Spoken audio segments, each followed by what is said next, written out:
Well, I'm back from that retreat. What the fuck, man? What? I've been sitting here for 3 weeks waiting to record! And you just fucking left! Well, the X-Wings just smell. What the hell, man?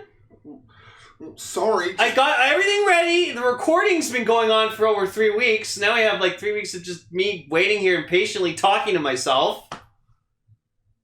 Like, if you're gonna leave, man, tell me. I'm dedicated to this show, but apparently you're not. 100 episodes and you just think, oh yeah, I don't have to be here. I can fucking go and do whatever I want. Fuck you.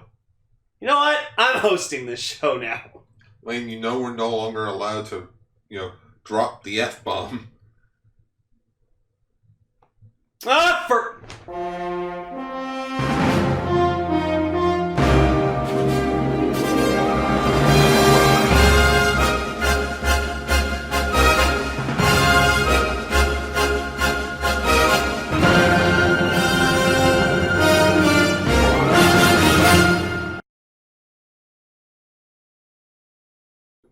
Greetings, everyone, and welcome to Kaiju Sentai Ultraranger, the show where we talk about Ultraman's past, present, future, Godzilla, and all kaiju in between. I'm your new host, Ultra Pinkcaster Lane. Since someone, apparently, doesn't care about doing this show anymore on time. When has the show ever been on time? Sometimes it has been. That's true. And I guess I'm your co-host, Ultraranger Gar. It's okay, after I'll give you back the hosting rights. Oh, really? Yeah. Oh, cool. So yes, we are back once again. We're back, hi. with more Ultraranger, or more Ultraman. Gar needed to find himself, so he took some time. He was looking after his own father of Ultra. Yeah, so, yeah. Just briefly, I'll briefly just talk about it. So, yeah, after episode 100, I had to go back to Dunville for like half the month to roughly half a month. It was like almost 2 weeks. Yeah. I had to head back because a few of my family members, like my aunts and my grandma, they went to Costa Rica, I think. Whoa. I don't know why, just because. And someone had to take care of my grandpa. So, hey, who doesn't have a job and needs money? Spoilers, it was me. It was a fun week. It was a good little retreat, I want to call it. Didn't watch any tokusatsu while I was there. No, because that's your rule. You never watch Toku when you're at home. Yeah, it's like my rehabilitation. Your rehabilitation. There's no tokusatsu in my wing. But when I did get back, I did, might as well talk about it now. I finished Denji Sentai Mega Ranger. You did. I marathoned all of it in one day. Yeah, like that. Like me and Cell, we decided to marathon the first 6 original Star Trek movies. So we did, and Gar's yeah. Well, at the same time, I'm going to be watching Mega Ranger, so I'll probably be able to finish it in 8 hours. We're still on the 6th movie, the middle of it, and Gar just walks out. I did it, and I'm like, oh my god, he beat us. I did it. Well, because I finally figured out, with a VLC, you can actually have the episodes... Just, back to back. Oh my god, that's awesome. So, it's if you, put them all together, right-click, and it says hit playlist, it'll start from beginning to end. Oh, so we can do that with our Gridman episodes now. Yeah. We can just go boop, boop. Yeah. Nice. But yeah, we're talking about Ultraman episode 24, Ultraman Tiga episode 24, and good thing I was gone for a bit because more episodes of Taiga got subbed. Yeah. So we were getting a little cranky. Yeah. And then they're like, oh, here you go. Here's a 3-episode batch. And you're like... Here's the first 13 episodes. Some of them are fixed. And here's episode 14. Hopefully episodes 15 through 17 get subbed soon. We're getting close to the show's ending. Yeah, because remember, the show only runs for 24 episodes this year. I feel like we're getting into real serious territory with this show now. Usually by the 17s, we're Endgame. Endgame. Everything happens. Not Avengers Endgame out on Blu-ray now. Oh, damn it. Yeah, Gar's Steelbook out of the 4K. I still have the 4K. Oh, it's 4K in the Steelbook? Yes. Hey, there you go. I saw that in Best Buy. I went to Best Buy and I saw the Steelbook and I was like, oh. It's go big or go home. Yeah, that's true. Especially with Avengers. Oh, is there an after credit scene? It's called Endgame. I've been busy with work just because my boss went away for a few weeks to like go tend to her mother back home. So she was kind of Pakistan. doing what I was doing, except she went to a completely different country. So she asked me if I could help out as a manager for a bit, which I said no problem to. Did you at least get manager's pay? I did get paid as a manager for it. That is. She even like checked with me when she came in yesterday. She's like, "Lane, you signed in as a manager when you needed to, right?" And I was like, "Yeah." And she's like, "Okay, good." I was like, "Yeah." And yeah, so I've just been working. I finished a lot of Star Trek. Been playing some games, and I found my Marvel Legends Giant Man figure because my EB Games lied to me and said it was coming out in December, but it came out like last week. It's not that they lied to you. It's just they got the street date wrong. Hasbro kind of has random street dates. Like apparently, the fourth wave of Lightning Collection figures aren't coming out until freaking the fall. But it's funny. They announced the third wave. People have already been finding them. And you want to know the funniest part? Someone brought that up to them at that convention. They're like, "Oh, that was not meant to happen." Yeah, I think these stores are really failing to understand. Like, just because something gets announced doesn't mean you release it onto your shelves right away. There are street dates. It's to control flow. Yeah, it's like, oh, why are there street dates? It's like so the company knows what's selling and what's not at the certain time. Yeah, like my Supreme Leader Kylo Ren figure, I found that a month before it was actually supposed to be out. Because Walmart's dumb like that sometimes. They see Star Wars figures and they go, "Oh, these need to go out." So, what else was there? We got our Ultraman on Blu-ray. Oh yeah, might as well get into that. First news story, we got our Ultraman Protector of the Universe. Yeah. Our Ultraman Blu-ray Steelbook. We were gonna get Ultra Q, but yeah, it turns out my payment didn't go through for some reason. Oh well, we got what matters. Truly matters. Ouch. I mean, please, we're not called Ultraranger because we're the Ultra Q podcast. I think we should talk about how many episodes of Ultra Q are there. 28. Huh? We could dummy that.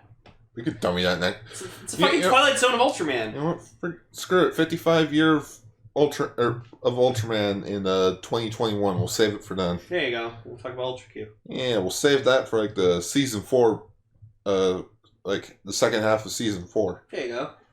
Sweet. Oh yeah, I got a job. Yeah. After 5 months, I got myself a new job. And at a theater, no less. Yeah, doing the same thing, just for a different hat. Yeah, but at least you got hired on the spot, so that's good. That was a bit shocking. Yeah, the guy knew about the Humber. Oh, that's good. Like he knew about it. He asked me a few questions about like how, like, oh, what did I think of it there? And it's like, what were some things that you liked about it? Was there something that you didn't like? And like I gave valid responses, and I was expecting him to say, "Okay, we'll hear back from you, or like we'll keep in touch." He's like, "All right, let me go get the papers, and yeah, I want to bring you on." That's awesome. And in my head, I'm like, "Oh my god!" Oh my god! Now I know you told me, and I was like, "Yeah." Also, the new trailer for Star Wars Episode 9 dropped, and I got so excited because like after that, it meant tickets were available. So I immediately pre-ordered tickets for me and Gar.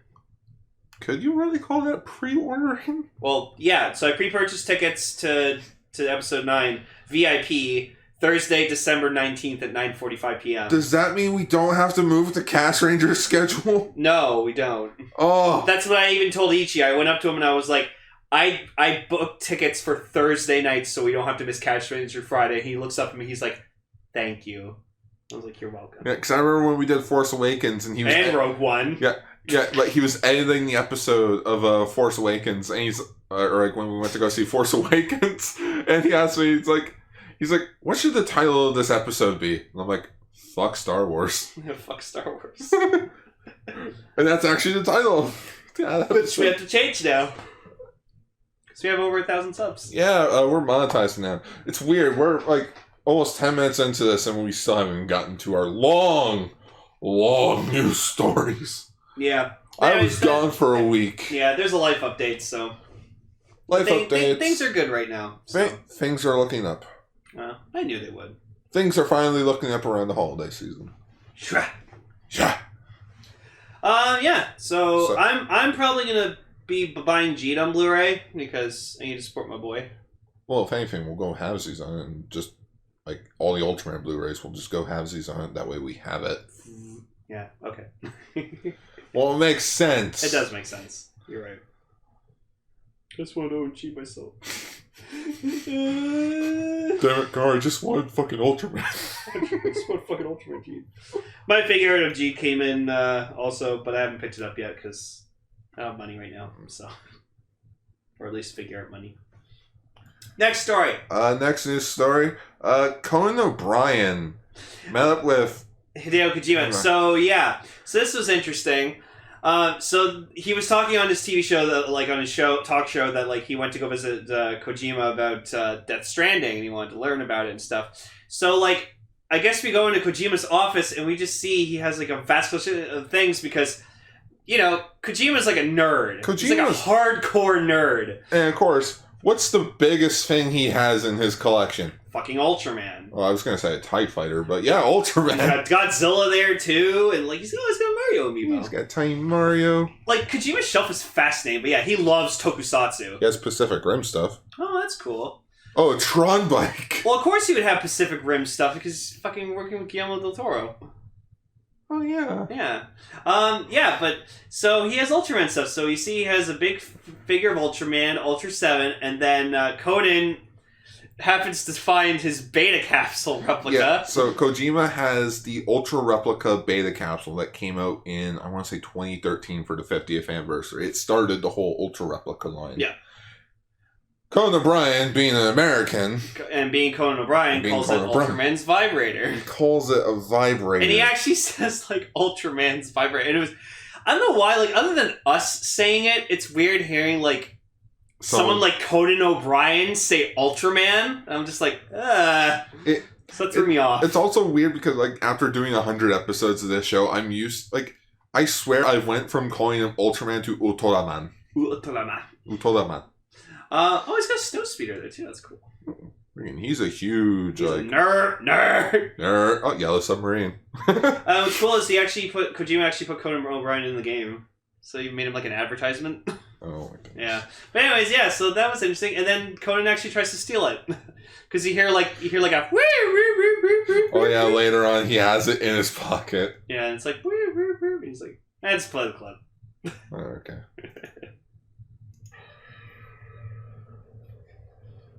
No. Even after he caught me stealing Ultraman's vibrator, Hideo was still nice enough to put me in his game. It's not a vibrator, Conan. Now, if I ever become popular enough, I end up on talk shows, I want to dress up as a member of the Science Patrol. And see if Conan O'Brien gets it. No, and pull out the beta capsule and teach him, what is this? No. You go full ham with this joke because he won't remember it for years, and then that'll start remembering. You're like, so Conan, I want to give you a gift for bringing me on the show. I wanted to give you your own Ultraman vibrator, and he'll be like, ha, you saw that. He'd find that funny. So cool for Conan O'Brien finishing Ultraman. Okay. It's so weird, but yeah, I found that and I was like, Gar? I also saw it, and I'm like, what? So anyways, so a streaming service called Movie Spree will be streaming Ultraman Ultra Q thanks to a cooperation with Mill Creek. Our Steelbook actually came with a digital code so that we can get these, but if you don't have the digital code, they are both available for $2. Singular episodes are $2. Like, what? Fuck we doing buying the Blu-rays? But with the complete series for each of them being available for $30 each. So you'd still have to buy it to stream it. Yeah. So I think it's just easier to buy the buy the Blu-ray, then stream it. Think of it. You can get it for $30, or you can get the old Shout Factory DVD for $60. Oh my god. McGurr. But yeah, and speaking of Blu-rays and such, we got more information on the Ultra Q 4K, in which there are some comparison shots. Godzilla? Oh, no, that's Gomez. Oh. That's clearly Godzilla. But you remember Gomez, right? Yeah. That's the first suit for Gomez. So they took a Godzilla suit? Yeah, he has Godzilla's head. Oh. From 64. Oh yeah, you know what it is, because that's one of my favorite Godzilla designs, the 64 design. Which they made a monster arts of that. I'm a bit shocked they haven't made a figure arts of Gomez yet, being the first kaiju of, the Ultra series. I don't think they could, though, because it's Godzilla's head. Bandai still owns monster arts. It's true, but they need to get supervised permission to get it. Because they are using... Yeah, there it is. But yeah, oh my god. So, full HD, that is the Blu-ray. So you have the DVD, you have the Blu-ray remaster. Wow, who would want to watch the DVD? The screen's so small. Go home. Okay. And then you have the 4K. It is astonishing just how crisp it is, the 4K. In which here's I mean, as crisp as it can. Whoa. Whoa. Hang on. This is HD. That's 4K. Whoa. You can, this you can tell more. Yeah. With the woman with the camera, it's more grainy on the HD, and then the 4K it's more crisp. Okay. So I think this is as good as, because remember 4K is currently the highest we can go for quality in 2019. So it's just, this is probably the highest, what the fuck? This is probably the most highest quality photos, or it's gonna be the highest quality version of Ultra Q ever. I'm excited to see when we ever get around to talking about Ultra Q. It's just, I feel like a lot of these episodes are gonna be really trippy. They're really gonna fuck with my head. Yeah, and again, 24 episodes. I'm excited for Ultra Q. I'm excited to see it. Yeah, well, the thing that started it all, and then just, they were like, hey, why don't we take those things from Ultra Q and make it with a hero? They've had a hero. Some things I understand is, the show was doing well, but then, the giant monster episodes were what were selling it. Yeah. So they kind of made a new show. Or TBS wanted another show. Mm-hmm. It's a long, convoluted production history.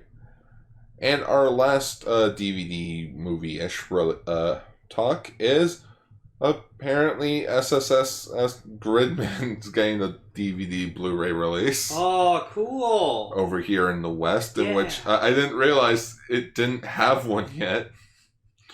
I might actually pick this up myself. You expect Funimation, to have the dub rights. They're just going to release it. But no. And yeah. So either you can get the DVD with Gridman on it, or you can get the Blu-ray without Gridman on it. Huh. Okay, that's kind of ironic. Comes out January 28th, 2020. On your birthday. It comes out on my fucking birthday. Well, happy birthday, Gar. You can get me. You guess this is on Blu-ray. Oh, yeah, I'm going to get myself this. No, you're getting me it on your birthday. That's what I'm trying to say. No, I'd like to own this because eventually if they ever release Gridman on Blu-ray, I will want to buy Gridman on Blu-ray. They do intend on they do intend on it. Good. I will buy it. Because someone brought it up, be like, what about Gridman? It's we can't say anything right now. And it's ooh. Oh. Honestly, I think whenever someone asks, oh, will this be happening? Then they should say yes, because then it'll just cause more excitement. You can't really say anything because, everything... Fully steps up. Hey, are we allowed to... Can we? Yeah? Okay, cool. Yes, we are really making Gridman on Blu-ray. Yeah, cool. Ooh, there's Thunder Gridman right there. Ooh, Thunder Gridman. Alright, on to the more bizarre news. So, in December, like around the end of this year, it'll mark Ultraman Zero and Belial's 10-year anniversary. Okay. So there's some cute little merch for them. Oh. Like buttons, I think these are. It's the Zero Force. Yeah. What are these? Oh, they're badges. Yeah, badges. There's Belial. Yeah. My boy. Box set is included to be 3,168 yen. But yeah, you got Zero, Mirror Knight, Glenfire, Jeanbot, Jean 9, and Ultraman Belial. Because, he's the unofficial member of Shining Force Zero. Or Ultimate Force Zero. Ultimate Force Zero, yeah. Yeah, and then we got little standees. And you got little standees that you would see in like a kid's book. Look at Zero. So serious. Yeah. In which, these will be 5,280 yen. A wallet. Which... Oh, that's cute. We just have like a little mini... And a phone case. And a phone case. Cool. Oh, and... What is this? Chara ring. What's a Chara ring? No clue. Maybe it's like a beer can opener. No idea. Interesting. Hmm. Yeah, it looks like a beer opener. That's what it looks like. I'm looking it up. What is a Chara ring? Oh, wait. What? These rings are designed to be easily operated with one hand and are capable of mounting and sticking to iPhones, smartphones, and tablets. If you fold the ring, it can be stored in a pocket or bag, as well as if the piece of plate can be used for almost all smartphones and tablets. So I think it's just like it's kind of like a stand for your phone. Thanks, Ultraman Zero, for holding up my porn. Oh, Ultraman porn? Ultra porn? It's probably Ultraman porn up there. Oh, with our thumbnail. Anyways, that's cool. Sure. But you know what's cooler? Hmm? How about an art piece featuring Ultraman Titus with the fellow U40 Ultraman? Oh, there's two other U40 Ultraman? Yep. Oh. So we have...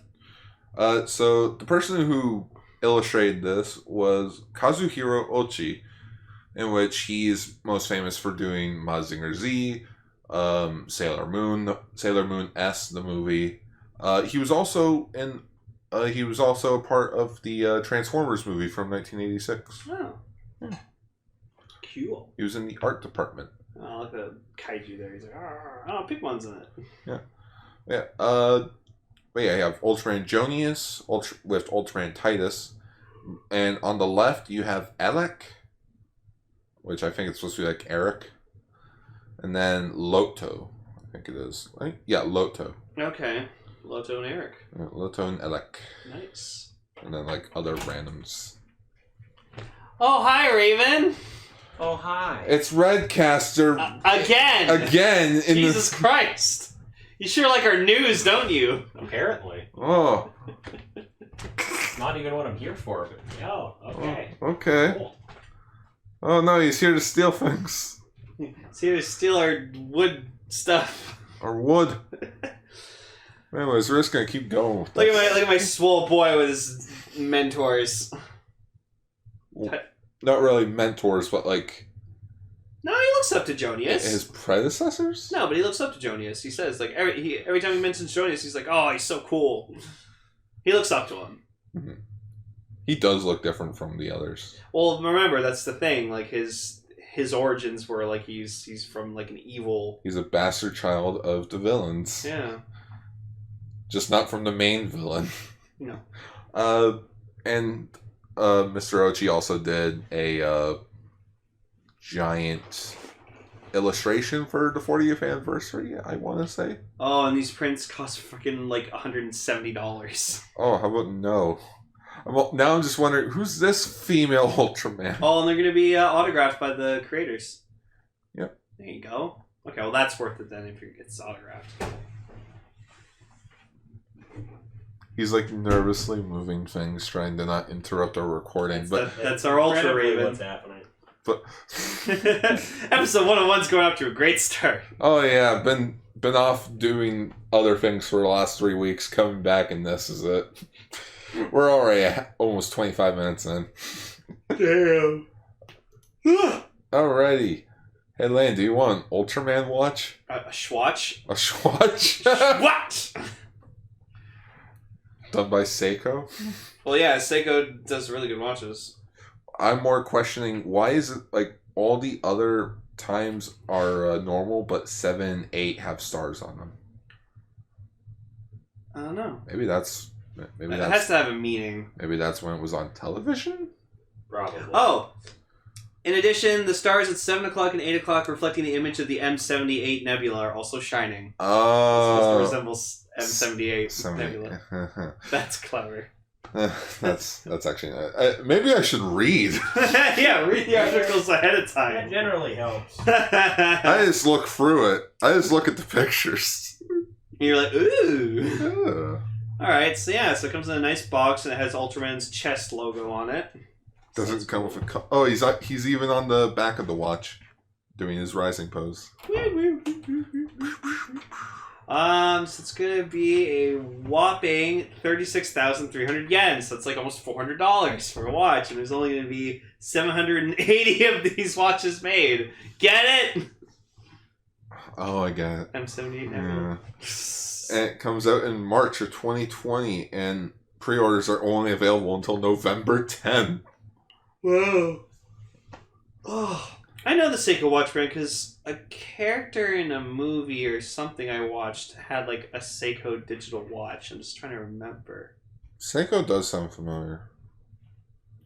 Oh, you know what? I think it was James Bond. He had a Seiko brand Yeah. watch. I remember when I was on the train once on my way to Dunville. There was a giant like billboard of like a Seiko watch with James Bond having one. That's it. Yeah. Yeah, there it is. Yeah, that's the watch he had in one of his movies. It was Seiko brand. Cool. Yeah. You know what I'd rather spend $400 on? What? How about the Ultra replica of the Ultra Badge and King bracelet from Ultraman Taro? Okay. I don't even know what those are, guy. Well, the Ultra Badge is the yellow thing called the Ultra Badge is his transformation device. Oh. And the King bracelet, like you know how there's the Lets from Taiga? Yeah, that's what they're based on. Oh. Because he used to summon things. The Photon Earth thing is based off of that. Hmm. It looks like the Ultra Badge. And that's what the Oh, I get it. That's clever. Because like the three charms look like that. It does. Yeah, and then the Photon Earth thing looks like that. That's clever. Wow. Yeah, these things are tiny. And according to the King bracelet, it will be 195 millimeters wide? No, Yeah, it's just... no, it's 65 millimeters wide, but it can extend out to be 195, so it can like actually go around someone's wrist. I hope so. No, it's gonna be like Kamen Rider belts where no Is one that what can he see uses them. to like both uses them to transform into Taro? No, so this is so the badge he uses to transform. The bracelet he uses in battle when he summons things. Like there's one that's very famous is that he uses the bracelet to summon himself a pail of water to take out a fire-breathing Kaiju. Yeah. I remember you talking about that before. Cool. Look good. And they both come with stands. Yeah. The Ultra Badge and King Bracelet are a premium Bandai set and will cost 6,820 yen and will also come out in March of 2020 with pre-orders ending on the 29th of November. So that's going to be like less than $100. That's pretty good, actually. Yeah, it's just like they're not gonna make it a retail thing. It's just hey, for the hardcore fans, if you want something like this. Though if I want Taro with anything, I want it with the Spark doll. Or I want it with the King Spark.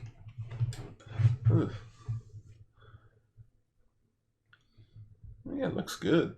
Yeah. Looks very Just an interesting transformation device.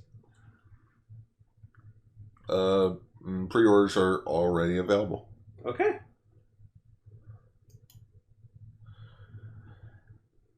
So we got more information on the Ultraman Tiga Figurize thing. And apparently this is a part of a project called Ultraman Suit Project. So I have a feeling Tiga's the first. Oh, so they're just gonna do like suits of like every Ultraman as like if they're in the manga. Yeah. That's actually cool. I would actually be very interested to see how they all look. So I'm guessing Dinah would be next. Or well, we know Evil Tiga's happening because it's just a repaint. Mm-hmm. But I can totally see Dinah being next. Yes, and it also says the first entry in the Ultraman Suit Project.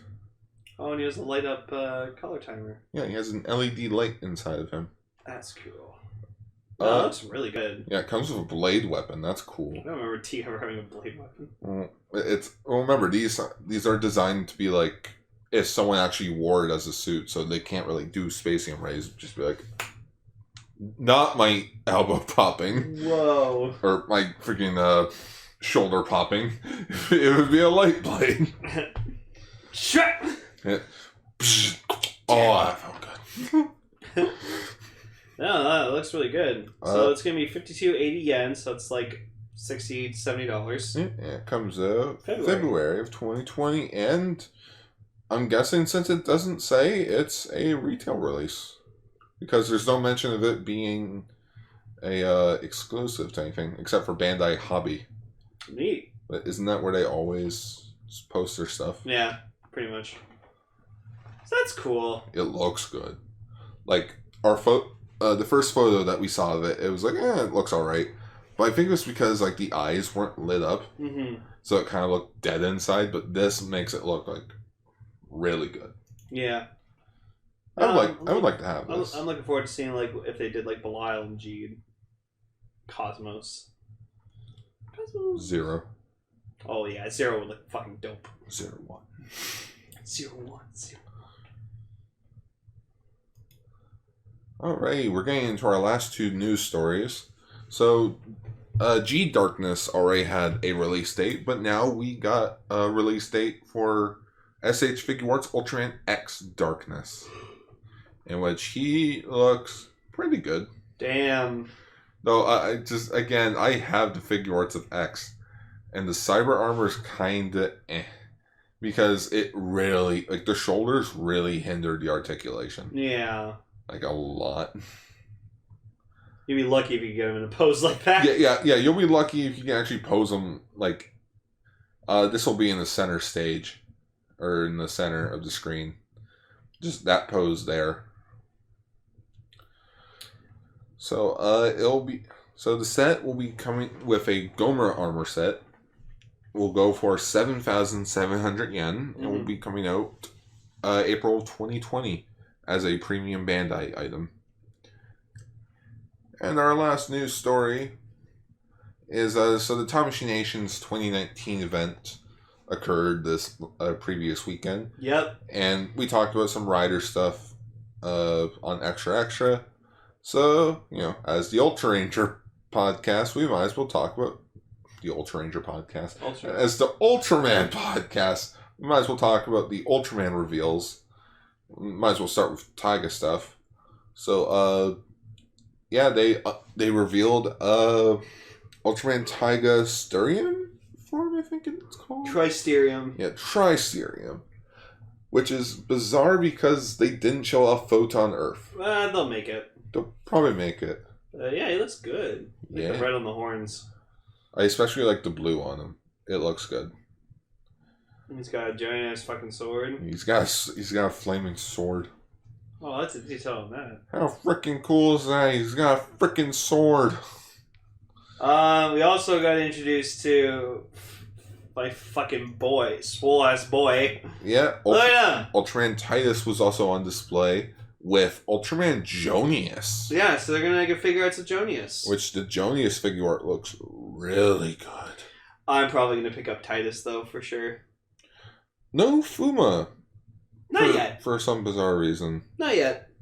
Well, isn't it like maybe it's like Jonius' anniversary or something? Yeah, this year marks his 40th anniversary. That'd be why then.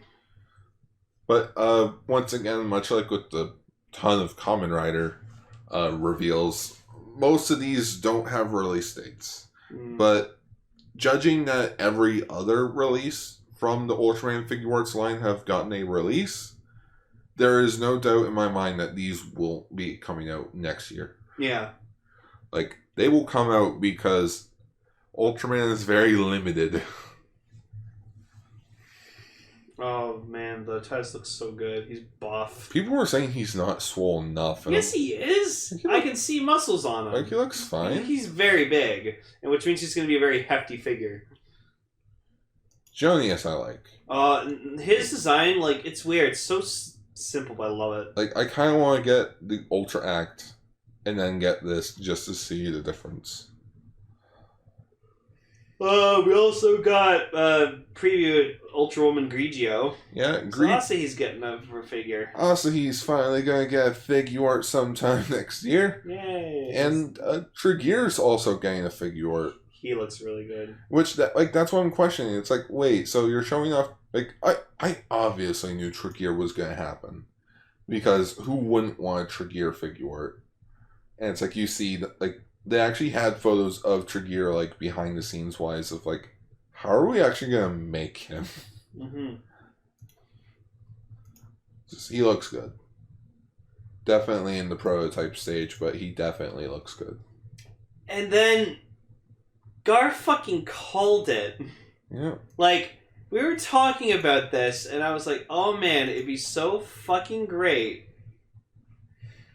And if we got a Zero Darkness figure, and Gar was like, Tamashii Nations will get.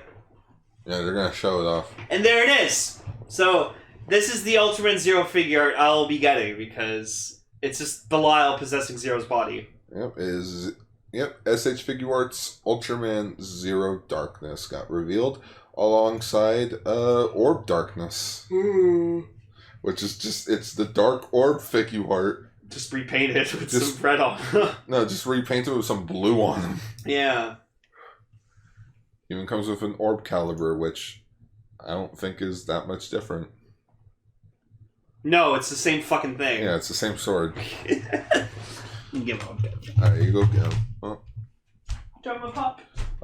We also got the leader of the League of Darkness, Ultra Dark Killer. He looks fucking awesome. He looks like Zero. He looks like an evil Taro. He looks like evil. He looks like Belial Atrocious, Taro, and like someone else had like a baby. And someone else. The sperm. The freaking donor. Yeah, the donor. The donor. Sword Dark figure's so nice. And then we also, this made me happy. We are going to get an Ultraman Ace figure. We are getting Ace. Oh. Where's Jack, though? You got Jack. Did we? Yep. Oh. They did Ultraman, Zoffy, 7, Jack, then Taro. Because this year's kind of like Taro's big thing, because Taiga. So it's like, you guys just skipped over Ace, and it's like, oh, no, here's Ace. There's Ace. We do have an Ace. Fuck off. We do have an Ace. He is happening. And we also got 2 more Kaijus. One of them being Alien Hipporit? Hipporit? That is a weird looking Kaiju. Yeah, but this leads into my theory of who the next Ultra being is. And I have a feeling it'll be Father of Ultra. Because Hipporit's first episode also was Father of Ultra's episode. So I have a feeling he may be next. And lastly, we have another Kaiju, which is Tyrant. Who is a mix of several Kaijus. Oh my god. One of them being Bemstar, so I can totally see him making Bemstar in the future. But yeah, none of these figures have release dates or prices, so... No, they're just showing off. They all look good. Yeah, I'm most definitely excited for Titus and Zero Darkness, so hopefully those get released. I'm excited for Ace, Jonius, and probably Zero Darkness. Yeah. Well, that is the news. Only took us 40 minutes to get through. Oh, that's fine. It's like another day at Ultraranger. Shut up. I'm joking. Let's get into some Ultraman. Yeah, Ultraman. Trap.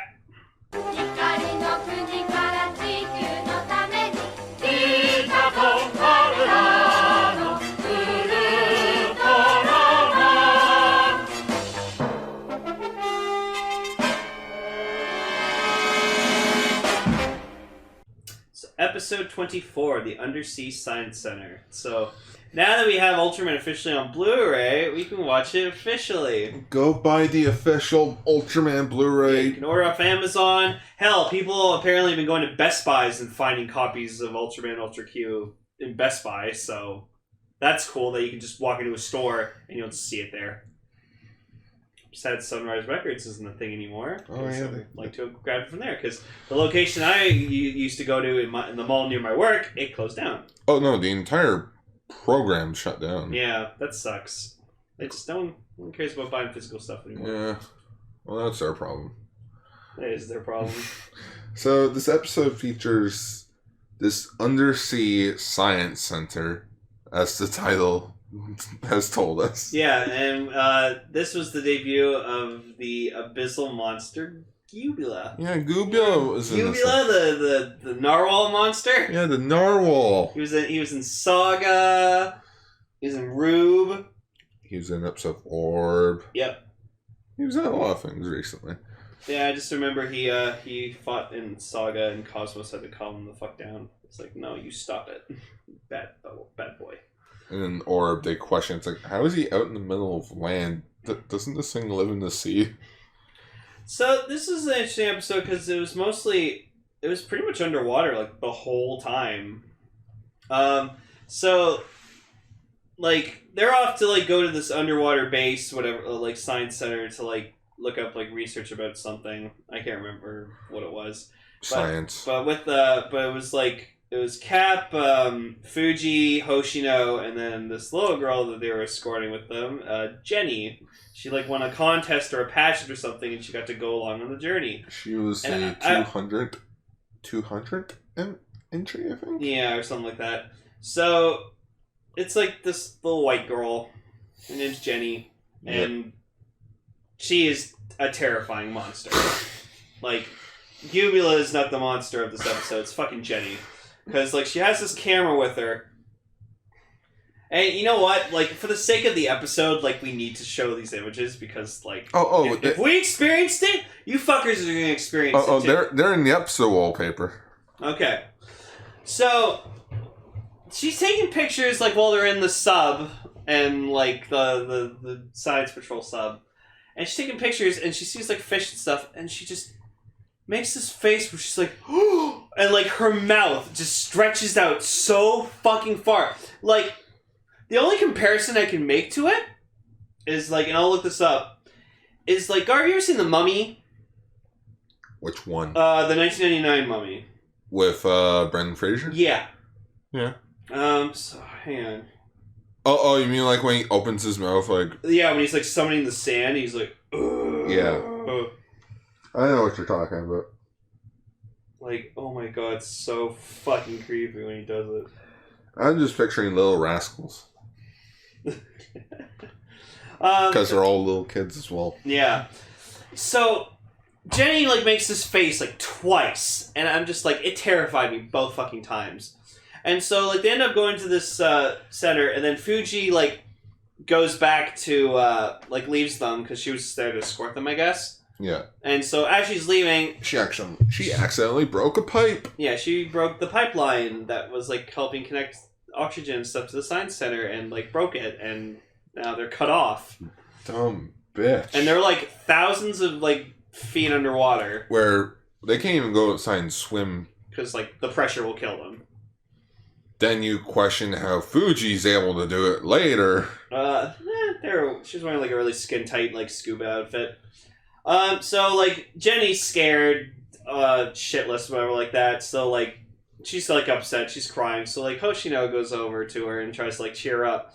So, he starts making fucking faces with, like, stretching out his face, so, it was, like, even when, like, the Joker was doing it in the movie, like when he was like prepping his smile, like that was creepy. But nothing compares to fucking what Hoshino, the faces he was making. It was terrifying. You were very terrified of these faces that these kids were making. Yeah, no. This is the scariest fucking thing I've ever seen in Ultraman. Like, period. Was Ultraman even in this episode? Very, like, 30 seconds. Yeah.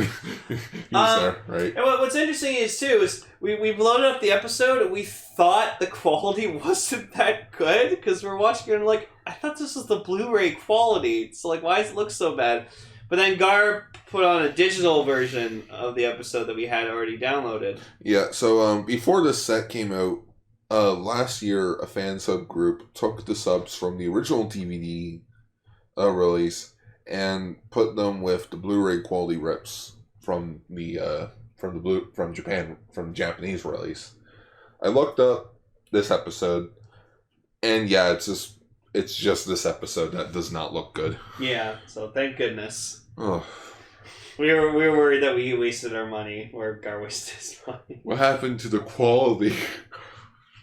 The quality just dropped. Like it's not like, oh, like it doesn't look that, but no, like the quality in this episode just dropped. Yeah. To the point where there are things really fuzzy on screen. So also with Cap and Hoshino is this like professor who like he runs the building. Professor Yoshimura. Yeah, and so he's just like he's not being helpful at all. He's upset. He's angry. He wants to get the fuck out of there. He doesn't want to die trapped in an underwater building. He starts smoking. So, yeah, he starts smoking a cigar, and Cap's like, "Are you fucking stupid? Like we need to conserve our oxygen. You're wasting it right now." And he's like. And you can tell on his look on his face that, like, he's pissed off he can't smoke. He's like, is there anywhere safe in this fucking building? Oh, yeah. Just turn the fob right there. So then he goes to, like, turn on something? Or, like... No, he went to try and get out. Yeah, he tried to get out, and Cap's just like, fuck, dude, you trying to get us all killed. He's like, I'm not trying to be here. And so then Jenny, she's starting to pass out because lack of oxygen. So, like, Cap brings over, like, a... oxygen tank, and he's like, wait, we fucking had those? And he's like, yeah, but there was a reason why I wasn't telling you about them until, like, now. So, like, he helps her with that, and, like, it's cool that, like, Cap's actually looking out for her, because, like, you know, it's a little girl, so, like, he can't... Oh, yeah, it's a kid children under your first. control, yeah. Yeah. Save the children. I'll be in Kamen Rider in 5 years. We touch about it, Tobe. Yeah, like, if we touch about Tobe. So then... Meanwhile, like, Haita, Ide, and Arashi, they're all trying to, like, figure out, like, a way to rescue them from the center. So then Ide builds something, as an Ide do. It was like some sort of, like... They never described what it was. It's just... Put it on the Science Center. And it'll, like lock it in. It'll help them get out. Maybe? Well, because like, they bring... Oh, I think I know what it was. It was probably like a transport thing. So that like... yeah, that's what it was. So Fuji put it on Science Center. She turned the knobs so that it can make a hole. And then Ide in his submarine, it comes down, lands where the hole is so that they can go through into the ship and leave. Yeah, because they were in another sub called the Tortoise. It honestly, it looked like a vehicle from F-Zero. Kind of. It reminded me of that. So like Fuji almost fucking like dies, and like Ide, you can tell like Ide like he's about to like open the hatch to go rescue her, but Fuji's like, no, just go, like you won't get a chance again, and you can just tell Ide like does not want to fucking leave her there. Mm-hmm. And like you can tell like for the swimming scenes that they just like filmed it in a pool. Yeah, it's just like that's what you do when you film underwater scenes like that. Like you film it in a pool because like that's where you actually do space training, scuba training. You do it in a pool because like when you're doing space training, underwater makes you feel like you're in space because like there's no gravity. Yeah, so astronauts train underwater to get that feeling. So then we get Gubula. He shows up. He's trying to like fuck them up. And so, for 3/4 of this episode, he's just a model. Yeah. He's just them all swimming, and like what's interesting is they like distract him with like torpedoes and stuff like that to like lure him away from the science center so he doesn't destroy it. Yeah, because Arashi and Hayate are in the S-45 or S-54 something like that. Submarine from the science patrol. Mm-hmm. Like they're fighting off Gubula while Fuji and Ide try and save Cap and Hoshino and Jenny. Mm-hmm. And Jenny.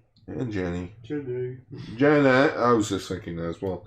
Just, man, Jenny's probably wishing Forrest was with her right now. And yeah, so then Hayate just transforms into Ultraman out of fucking nowhere. No, I'm just picturing Forrest Gump as an Ultraman. And he, like, causes Gubula to, like, drill up onto the surface, which I think that was the dumbest fucking idea he ever had. He knows he doesn't have an advantage on land, because that's Ultraman's territory. Kaijus are stupid. So Ultraman follows him, and, like, you know, he throws him into a building, which... Probably killed people. Dick move, bro. You didn't have to do that. He did it twice. And so he just, he chops his horn off, sends him into a wall, and then uses a Spacium Ray. Oh, but it was cool. He uses Ultra Slash, like, chainsaw weapon. Oh, yeah. In which it went around Gubula's drill nose, and he, like, cut and he, like, flung it back. He said, fuck you. But yeah, he blew him up with a Spacium Ray, and then, so then afterwards, like, you know, Jenny's reunited with her father, and, like, you know, like, you can tell, like, her voice was so fucking dubbed. It doesn't even sound like a little girl going, ba ba ba ba, and you hear him like, are you okay? I think she was saying Poppy. Oh, puppy. Mama. Mama. Mom. Mom. And so then Mom. Arashi's like trying to figure out where the fuck Hayate is, and he like looks up over at the cockpit, and Hayate's there's back. Hayate there. He just gives him a signal like, "We're good." Okay, we're good. And he turns to him, he's like, "Okay, what the fuck?" Like, Nani the fuck? I was just up there. How are you? Like it reminds me of this video I found. It's like a funny. I'm just gonna play it because it's like. The reaction is what Arashi had. So just... Because we have to be careful. Someone here is possessed by an owl. Who? That's the thing. We don't... Oh, yeah, that. Oh, you have the dank meme version. Yeah, the dank meme version's the best. So that's what it felt like. It's... Yeah, like, me and Kara were just questioning for like 5 minutes. We're like, how the fuck did I get back in the sub to be Ultraman? He teleported in. But that shortens his lifespan. No, like, when he reverts back, his particles go through the ship. Bullshit! Wouldn't be the first time. For fuck's sake. So yeah, this is an interesting episode because like there was a lot on the line, and I like that like it was like one of those like trapped situations. And like, you know, so you have like one part of the team like trapped, and then the other part of the team's trying to figure out a way to get them out. Everyone was doing something. Everyone was doing something, so that was good. But yeah, Gubula, I've never really liked him that much. Gubula I liked, but I feel like for his first ever appearance... He was just shoved in there. Yeah, he kind of didn't really have a purpose, per se. Like, if you roll him out and be like, oh, we gotta save the people in the underwater base, then, like, that's a story on its own. Mm-hmm. Just didn't really need a giant monster, but it's Ultraman. You need giant monsters or no money.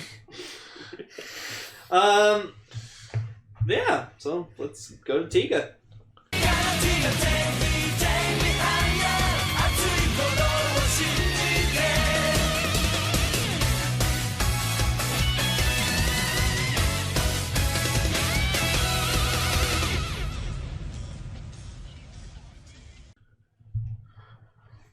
So episode 24, Monster Search Squad into action. So there was a kid, a little girl, dressed up as a Native American. like a Native American. Well, it was the 90s. Now it's kind of like you can't do that kind of stuff. There was a boy dressed up as a pirate. And then one dressed up as like an adventurer, like a cowboy. And the other one was dressed up as a greaser. Yeah, he was like a punk rocker or something. Like, these 4 kids hang out in this small little town where trees have been dying because it's Ultraman. When aren't trees dying because of a monster? Yeah, so there's some kind of like kaiju that's going around and spitting acid, and it's like burning all these trees. And so we got introduced to the strong acid monster Ludamalis. Rita Malice. Oh. L's and R's. Yeah. So Ludamalis is a weird looking thing. He reminded me a bit of Twin Tail a bit from Return of Ultraman. Because Twin Tail was like a centipede type of looking monster where his tail was up when his head was at like the bottom. Yeah, like where this monster's dick should be is just a head. He just has his head down like way at the bottom of his feet. Here's your delivery, sir. Why are you talking about your penis? So like Hori and Daigo are on patrol, and like Daigo's just like, "Do you smell something?" And it's like, Hori farted. yeah, Hori fart. No, they were like in a tunnel or something. So then they get attacked by firecrackers because like one of the stupid kids thinks it's a good idea to hijack a fucking Guts vehicle, which it's not. Don't ever fucking do that because you're gonna get shot. I don't think they were hijacking the car. They're just playing pranks. They made it seem like they were trying to though. Yeah, but they just wanted to prank someone, and it would have been an awesome episode of just Hori and Daigo got kidnapped by a fucking group of kids. It sounds awful. Especially I think that'd be hilarious. Especially when they're like top tier like government officials. So like it's pretty much like a boy who cried monster kind of thing. Like they all see the kaiju, but like none of the adults see it, so they don't believe them. Oh, you kids are always pulling pranks on everyone. Yeah, and it's like, oh look, your kite fucking cut the power line. It's like, no! A kite? How? A kite could not do that. I mean, Mythbusters? So then later, the Daigo and Hori, like, Hori starts chasing them down in the forest, and I'm like, oh, if Hori's after you, like, fucking watch out. You're dead. Fucking dead. You don't want to piss off Hori. You wouldn't like me when I'm Hori. I put the brains and the bronze together, and now look at me. Best of both schwas. Best of both Tiga. Best of both guts. Best of both guts? He's super guts. No, that's Dinah. Can't take Dinah. Yeah, not a lot happened with the other characters of Guts. They kind of just sat around the base doing nothing. There was one point where I keep forgetting what his name is, the computer whiz. Yazumi. He's like, so Ide's like, coming up with like a chemical compound to like put in like a missile to like counteract like the acid of the kaiju. Oh yeah. So like he just comes in and he's like, fucking leaping to work, nerd. About your computer. like literally, Hori's just like, do not fucking bother me while I'm trying to do my genius work. What is this? Huh? Hey nerd, go fuck yourself. You're a nerd too. We were just in nerd class together. It's your pocket protector, nerd. It's on your shirt. It's on your schwa. Where's your Tiger Spark, nerd? It's in your pocket. It's on your belt. So yeah. Spark ones, not Tiga Spark. And like we have this co-op with them the whole episode, which I swear to God, like I'm pretty sure like the Ultraman and Gridman universe are in the same universe. So I swear that is the same co-op. It's not the same actor, but like I want to say it's the same actor. No, but he had the same mannerisms like the bike cop from Gridman has. So well, this aired like 4 years. 4 years after. Yeah, 4 years after. So 4 years after Gridman. But he had that kind of persona, and like it was cute that like he kind of like fanned Void over Guts. He's like, like you guys show more fucking respect. These are Guts. Like they're very busy with their investigations. It's like they're working hard to make sure you guys have a safe life, and it's like yeah, we don't respect the Guts, dude. So yeah, so they're chasing down this kaiju, and like no one believes them except for like Daigo does hear it, so he's like, oh yeah, that's true. And yeah, the fucker just pops out of nowhere, starts fucking burning shit with acid. So then, what does one of the kids do? He fires a fucking slingshot of firecrackers at his face. And I'm like, you dumb kid. And they wake him up. He's in the cavern. It's like, what's for firecrackers at? Didn't do anything. Throw a rock down. Triggered. Oh. But then later, like, to try to help distract the kaiju, like, one of the kids, like, shoots a slingshot of firecrackers in his face. Oh, yeah, because, the smoke affects the little girl. I think her name was Yaya or something. Mm-hmm. I didn't really catch their names, but she was like getting sick. Like she had a high fever. So Daigo drove the van into the tunnel. He got he ran off, came back, told the kids not to touch any of the buttons because they were with him before, in which one of the kids presses the button. And just shoots the fucking cannon and it blows up like a sign, and it's so fucking funny. Where, like, Shimikata?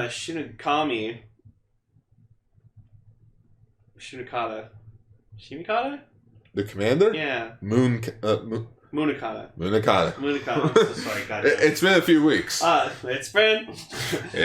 So he walks in like, what the fuck is this? We're being charged for this damaged property to a sign. Daigo, what the fuck? And he's like, I'll take care of it. it. I'm sorry, like, these kids, like, fucking shot the cannon, and, like, Reina's kind of just like, they shot the cannon? And she's, like, laughing at Daigo. Daigo's like, shut up.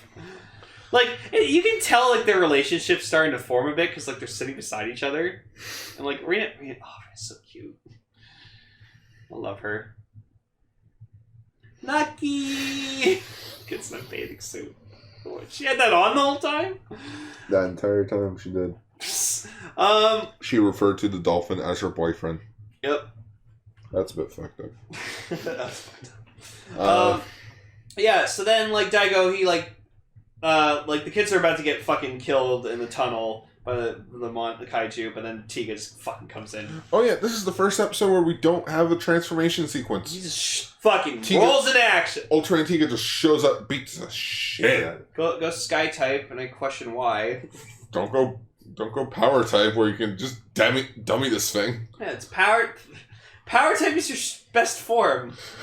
Power type's like your best form. Power type's like your best form. Power type's like your best form. It is. Then I actually went power form. Oh my god. Or power type. So yeah, he fights him. We do find out this monster was made from car fumes. Oh, so it's a hetero situation. Yes. Hetero's still better than And that's why this thing attacked cars. Basically, this creature absorbed enough car fumes throughout the years it just mutated into this thing. Wow. Why do the man-made kaijus always suck? Except for Hetero. Hetero was amazing. Because Hetero was the first kaiju made by man. Like our mistakes. Yes, totally. Don't acknowledge the very first monster that was made from nuclear bomb. But I mean, he's the first kaiju made from, like, garbage and, like, shit that mistakes we've made. Atomic bombs are garbage waste. No, they're not. They're weapons of mass destruction, and they just happen to get exposed to by a fucking dinosaur called Godzillasaurus. That's such a weird origin for Godzilla. Just, he was a dinosaur roaming on a random island that happened to be a place where World War II soldiers fought in Japan. That just makes me question more. Go watch Godzilla vs. King Ghidorah 1990 movie. It's good. You just need to say Godzilla vs. King Ghidorah. There was no other Godzilla vs. King Ghidorah. Alien X. That's Godzilla Final Wars. Yeah, whatever. No, it's Godzilla vs. Space Monster. Oh, Invasion of the Astro Monster. Yeah, Invasion of the Astro Monster. That's Godzilla vs. King Ghidorah. Anyways. It's on the title. Hedorah! Go watch Godzilla vs. Hedorah. It's a great movie. It'll trip you out. They fight him on, they throw shit at him on Mount Fuji, and then, like, they're asking to die. Those rebellious kids. Those fucking just partying on Mount Fuji. Kaiju showing up. Oh, it's just throw shit. That poor cat. It did survive, though. It did survive. So good boy, cat. So yeah, he defeats him. Like, he uses, like, I don't even remember what he did. This episode was, like, hard to keep track of. He just blew up. Yeah, he just blew up.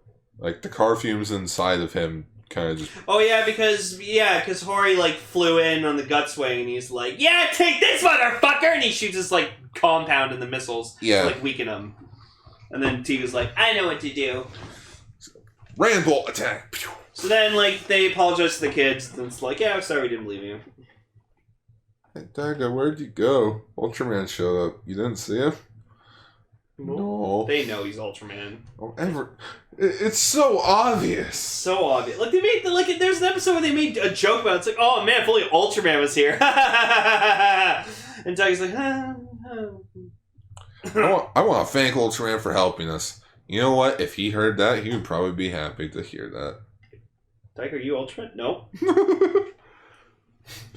Are you sure? Nope. Tiger, are you? Nope. No. He's just that's the confirmation, and like they're looking at him like, yeah, he's too good. Just they don't want it. Maybe that's just the trope for every series. Like they know, they just don't want to acknowledge it. It's just, not to embarrass them. Ultraman Orb was probably the best one though. Just wait, Ultraman fell there. Guy was there. Could Guy be Ultraman? No, he's too small to be Ultraman. Jetta, freaking think about the science. Ultraman's such a large being, he can't compress himself down to such a small size. It would kill him. Yeah, I guess you're right. And I think Shibakawa's fucking...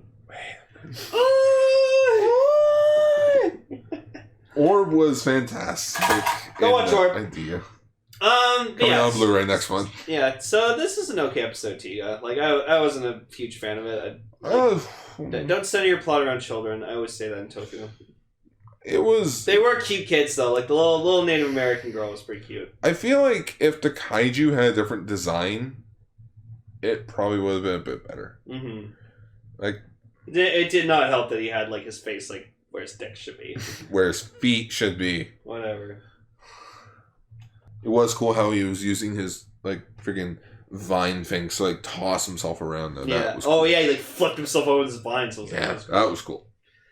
Let's get into some Taiga. Come on.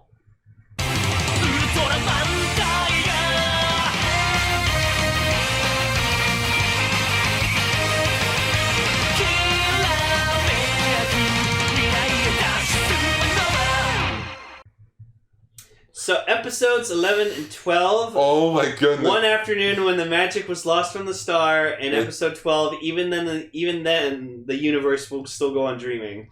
What is with the long titles? What the fuck? Like even the fan subgroup that saw this was like, "Who did this? Who wrote this episode?" The episodes themselves were good. Just who wrote this title? One afternoon when the magic was lost from the star. You could just have it be one afternoon when the magic was lost. You don't need from the star there. But it was lost from a star. We need clarification on that. We need confirmation. Hashtag confirmation. Or is it just ironic that the episode ends with an Ultraman 80 kaiju, and in his opening he says he comes from a star? Yep. Came to us from a star. I have an 80 vinyl, it's great. I know, I need to get one too. There you go. 280s. 80 times 80. So we get introduced to the magical girl alien Maria, and I love when Japanese characters have English names because it's easier to remember them. So yeah, we have Maria, and she's a wizard. Are you a magician? No, I am a wizard.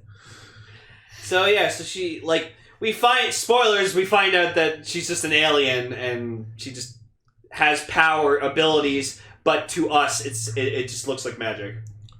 The closest thing to her powers ability that Taiga said was it's close to magic on Earth. But according to what she was saying that so magic people, keep in mind the concept of magic comes from energy up in space. Magic lets us see into our dreams. Or no, they are the creation of dreams. You know how when you sleep and you see your dream? Yeah, that's powers from space. Yeah. Coming down to you and be like, hey, let's have a dream where you lose your wallet. So, yeah, so she's very interesting, and so she rescues this girl's hat from falling into water, and Hiroyuki Hiroyuki runs into her, and Taiga's talking to him and stuff like that, and she goes over to him and is like, you have a voice talking inside your head. Another personality? No, you have a presence inside of you. There's someone inside you, and Hiroyuki's like, dude, I think she can hear you fucking talking. Oh, fuck! Oh, shit! Just Ow. Don't do that, you have tooth pain. Oh, no. I'm okay. Oh, that's going to bite you in the ass later. Oh, no. I hit my head off the wall earlier. I'm fine. Yeah, so Maria tries to wipe Hiroyuki's memory. Which he doesn't because he's protagonist. One, he's protagonist, and two, due to the other Ultraman in his head, it kind of, like, gets in the way. Yeah, because... Titus, did you see that? Who's Titus? Ah, shit. Wrong memory. Ultraman Jonas. Is my name Tiffany? Ultraman Tiffany. I am Mr. Ultraman. This is Nesbitt. Do you see the color timer? So there's this weird vines that are going around. They're attacking people. Like, you could honestly put, like, the Brazzers logo and, like, there you go. Oh, yeah, that was another thing, too, where, like, in Tiga, like, he got sprayed by, like, the acid, but it just, like, it did not look like acid. Oh, yeah. So we were, like, thinking, like, take that, put the Brazzers logo above him. That's our thumbnail for this episode. Just anything that looked like an innuendo will be in the thumbnail of these 3 episodes. Logo. Yeah, just the Brazzers logo. So, like, there's a news reporter, like, reporting about it, and then she gets attacked, and, like, one of Kana's friends gets attacked. Paul was watching the episodes with us, and he's like, wow, she looks so, like, deadpan. Like, she had no care. Like, no shit's given. Well, she's the news reporter. She's just making a serious news story. She's reporting. So, gotta give it to Homare for being the MVP of both these episodes, because the man found a fire axe, and he was just carrying that shit around the whole fucking time. Even when they go into a hospital, he's holding that thing with dear life. I'm shocked that they let him in with that. It's like, I think no one cared or noticed. But, like, no, I mean, he had a right to have that axe around, because every time Vines came out, he'd fucking chop him. So then, in episode 11, we got introduced to the Kaiju episode, which is the underground monster Pagos. Which apparently he's from Ultra Q. Oh. Shockingly enough, to show in black and white, that episode title involved a rainbow. Awkward. I know.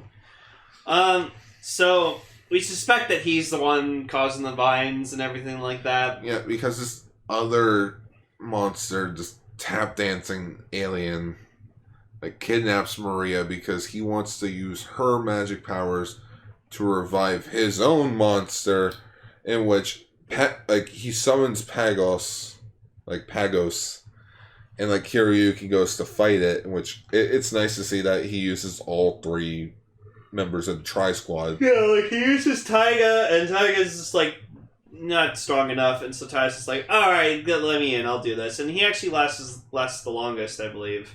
He tried to break the Kaiju's neck. With his fucking calves. But then, like, the one flaw that Ultraman Titus has is that, yes, he's strong, he's but slow. He's very slow. But there's, like, a cool thing where he's, like, punching Pagos, and he's just like, muscle, super muscle! And just, like, fucking punches the hell out of him. The body slam, the ultra waist, Ultraman Titus. Oh my god. Well, that's the thing. He's based off Ultraman. Kinnikuman? Yeah. No, if you look at his head, like, it's got a fin. Wait, seriously? Yeah, Kinnikuman's inspired by Ultraman. Damn. Yeah, like if you look up a picture between, like, King Kinnikuman and You mean Kinnikuman? Sure. I never noticed that. Yeah. Until now. What is my life? But yeah, Titus gets hit in the leg, and so he goes Fuma. Fuma defeats the monster with this cool freaking blade. Oh, now I see it. Yep. Ultraman. Fuma comes in with this freaking lightsaber attack that he's never done until now. Like, it's cool. It's like, imagine Zuo Eagle's, like, chain sword that he had. That's what this was. Mm-hmm. He defeats Pagos, in which he doesn't explode. He turns to stone. Yeah. And he, like, mid-cry as well. Oh my god, it's so sad. So, like, we find out that it wasn't him who was causing the vines. He was just he was driven out from underground and he was just scared, didn't know what the fuck was going on, and then just everyone jumped to conclusions that it was him because, kaijus are bad. Oops. And yeah, so you think, he's gonna come back or whatever like that, they're gonna find a way to revive him. No, like literally later he's just in stone, he's breaking apart, and fucking trucks are taking pieces of him away. And it's so heartbreaking to see that. Like, my God, just keep him as like a memorial or something. But no, we're gonna break him apart, put him in trucks, and drive him off, and just use him for something. Now I'm just thinking, did they do that with Shin Godzilla as well? I don't know. Because last time we saw Shin Godzilla, he was just, frozen. Sitting there frozen and, growing little human Godzilla hybrids on his tail. Which it made you question, wait, there were things falling from his tail earlier. How many of those are actually roaming around? Japan's fucked. Tokyo is fucking gone. They should have nuked him. They should have fucking nuked the bastard. That would have made him stronger. Oh my God, imagine burning Shin Godzilla. He's already on fire. I'll be even more on fire. So then, so it's kind of cute. Like this girl Maria, she's like very interesting. So like, she's pretty much like Kiki from Kiki's Delivery Service. I was just thinking that. Yeah, if she was from space. Just Kiki. She just didn't have only Miyazaki film I've ever watched. She just didn't have Gigi. Yeah, she didn't have Phil Hartman. Which is funny because one of my cats who's all black, my sister named it Gigi after like the cat from. Yeah, no. But it's funny because the cat's a girl. But Gigi, so Gigi fits a girl cat name. Yeah. So it's cute. It's Gigi. So then like we cut to episode 12 and we get introduced to the vampire monster Gaimira. Gaimira, in which he looks good. He's pretty terrifying. Like, I thought he was a new monster. It's like, no, he's from Ultraman 80. It's like, really? He looks good. Also, Pagos also looked good. He did. I like how Paul described him. He looked like a Gamera, just if he was underground. So like imagine Anguirus but with Gamera shell. That's Pagos. Mm-hmm. Just trying to like. Trigger was in this episode. He was. And like he talks to like the alien guy. Yeah, the tap dancing alien. This episode's kind of a blank for me. I'm sad. Like I remember like key things, so I'm just trying to remember like dialogue. Not a whole lot actually happened. No, because like what happened was like Gaimera comes out and then Hiroyuki like transforms into Taiga again, but like they've already sustained a lot of damage from the previous battle, so like they're all weak. They can't do anything, and it's like fuck. And like so Fuma does like try as well, but like he's too weak. He can't do anything. Yeah, they were weak and they didn't go to the Ultra Center yet. No. We hope to see you again. What a horrible thing to say at a hospital. Hope to see you again. Well, it's true. Isn't that disturbing to think in every Pokemon game? We hope to see you again. This is a hospital! Well, we hope to see you again if your Pokemon's injured, so we can heal it. That's a horrible thing to say at a hospital. So, like, yeah, so Maria, like, talks about her origins or whatever like that. She's like, yeah, I want to go back to my home planet one day, see the, Which her home planet's covered in water. Yeah, it has, like, a beautiful ocean. She actually simulates that in the sky, and it's really, really pretty. Okay, you probably never watched this, but there was a Land Before Time sequel where they got stranded on an island. How the fuck did that happen? There was a rockway to the island. And it broke? And it broke because the tsunami came in. Oof. In which they had a song about how dangerous the water is. And just all I'm thinking now is deep, deep, deep, deep water. Oh my god. Like that was the main phrase of the song. Oh, that was actually one of the better Land Before Time sequels. Mm-hmm.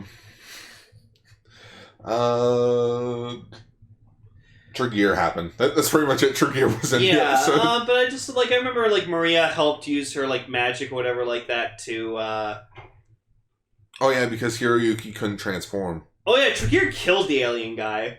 Oh yeah, he did. He killed him, and he's like, well, he's mine now, and like Oh does no, something. no, he blasted him because the alien was like, "Oh, you're Trigger. I've heard about you." He's like, so Maria can't use her magic, or like, we thought the reason why she couldn't brainwash or memory erase Hiroyuki is because he has personalities in his head. No, Gaimera was eating the magical power in the earth. Yeah. So no magic could happen. In which Trigger's like, oh, I can get him more powerful very fast. In which he shoots the guy. He comes back later. I don't remember what happened to him. I think he did die though. Mm-hmm. No. In like a magic battle. Hiroyuki couldn't transform because there was no magic for him. But so I thought that was bullshit. But then like they both believed like to quote the tagline for the Winx Club, "The magic's in you." So it's like if you believe that you can do it, then you can do it. So Hiroyuki's like, all right, I believe I can transform, and then he transforms. And like, so we got introduced to a new thing in these 2 episodes where, yeah. So during the transformation sequence, I thought it was weird that something different about it was like, so he grabs the charm, and then you see him like scan it over, like through his hand, and like actually show the motion of it like scan through his hand. And so like Gar told me why they do that now. In which, so I have a feeling, like this isn't like confirmed or anything, but I have a feeling this show's been on for roughly like 2.5 months at this point. Kids are buying the Tiger Spark, and they can't properly transform. Yeah, they don't know how to do. They just think they just have to grab the charm, put it in their hand, and then scan the Tiger Spark over it, and it works. But you gotta get, because it's a sensor. Yeah. You have to let it like scan it through your hand first, then you grab it, and then it'll activate. So that's super funny that they had to update the transformation sequence just so kids are like, oh. 11 episodes in. I mean, I would have done the same thing. Probably, I would have complained that it wasn't working. You know what it probably would have been like? It's like when people have the Wizard Driver and like they turn it on. And, like, they hold their hand there for, like, a while. It's like, no, you just, bam, done. Yeah. Like, as soon as it starts, you move your hand away. No, but you have to give it enough time, because if you just, like, because, like, in Wizard, like, he holds it and it goes, flame, and then you release it and it goes, please. So if you... But people hold it and be like, flame, and it's like, then you move it away. Yeah. It's like, you go. It's the return of Redcaster. It's Raven. It's Ultra Raven. Oh yeah, it's Ultra Raven. Ultra Raven. I return once again. Raven. He's here doing work around the building, so I'm just kind of passing in and out. Okay. Oh, okay. So just like Ultra 7. Yeah. Basically. But yeah, magic. How far into the episode are you guys? We're almost done. Almost done. The okay, cool. Because I'm going to hold off on that really loud noise I'm about to make then. Okay. Oh, okay. So pretty much what happens is he goes Photon Earth and beats the shit out of him. Destroys him. Ultraman's response to anything. You got a problem? Punch it. So then the alien fucks off in his ship. And he's like, oh, I'm out of here. And that's it. He leaves Earth. Yeah. That's what I remember. So Maria then goes like, oh, it was nice to know you guys, or whatever like that. I'm going to go back to my home planet now. So her freaking wand turns into her broomstick. But it's not like a broom. It's a tree branch. Like, it looks like a elongated tree branch. And she said flies it off. She said it was like some sort of like tree from Japan. Yeah, she's like, oh, it's usually this, but this time I had to make it Japanese white birch. And like, maybe it's because I'm in Japan. Might as well make it have something from Japanese technology. I will say, like, I like the name of the spells she kept spouting out. Like, I can't remember any of them, but like, it just sounded cool when she said them, because it reminded me of Yakumo from Ninja. Because like, I could see her and Yakumo getting along. Yeah, I mean, when Yakumo said his spells, they were just the words backwards. Oh. Yeah. But yeah, so she flies off, and I guess she goes back to home planet. Probably died on her way home. I don't know. I don't know. She didn't have a helmet on. She went into space. But then again, this is Ultraman, where you can go out in an orange jumpsuit in space and be perfectly fine. You'll be perfectly fine. So like this is an okay two-parter. I haven't been enjoying the two-parters as much, just because like episode 10 of Taiga proved that like just by itself you can The episodic, a lot of good shit in a single episode. the episodic style I prefer more, simply because like you get to think of the episode on its own. Mm-hmm. When it's a two-parter, you have to think of like, okay, which better like does it flow well as one story? Which part's better? Mm-hmm. But this is episode 12. We just had a two-parter like with episode 7 and 8. So it's like there's a two-part. Like this is our second two-parter. Yeah. That's a bit weird. Then I know episode 15 and 16 are a two-parter. Okay, but it'll probably be like good plot. Yeah. Two-parter. What's up? And next episode is the Clip clip episode. But we watched it already and pretty it good. was interesting. The premise for the clip show is actually pretty neat. Yeah. So I will say, like, sure, we're like, clip shows, but like when they do it right. Ultraman does them a bit right. Yeah, because like I remember Orb, it was like them just like reminiscing on stuff they did. We gotta clean up the house. Yeah. Hey, do you remember this? Yeah, remember we met Guy? And then G, with G, that was like... Rem lost her memory, but not really, because she was fucking with them the whole time. Yeah, and then... It's like, don't play soccer in the house. And then with Rube, it was like, well, our sister knows who we are. Might as well tell her Might as well recap everything that's happened. But we'll get into that next episode. Yeah. So we're back, bitches. Yeah. We've done 100 episodes now, and we're not gonna stop. So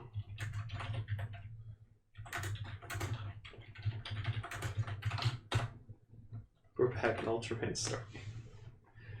Ichi's gonna like that title. He's gonna see that. He's gonna be like, oh, son of a bitch. All right. Yeah, that was Kaiju Sentai Ultraranger episode 101. We're back in Ultraman story. Yep. And next time it'll be our 4th episode once again. So it'll be time to talk about more Denko Jin.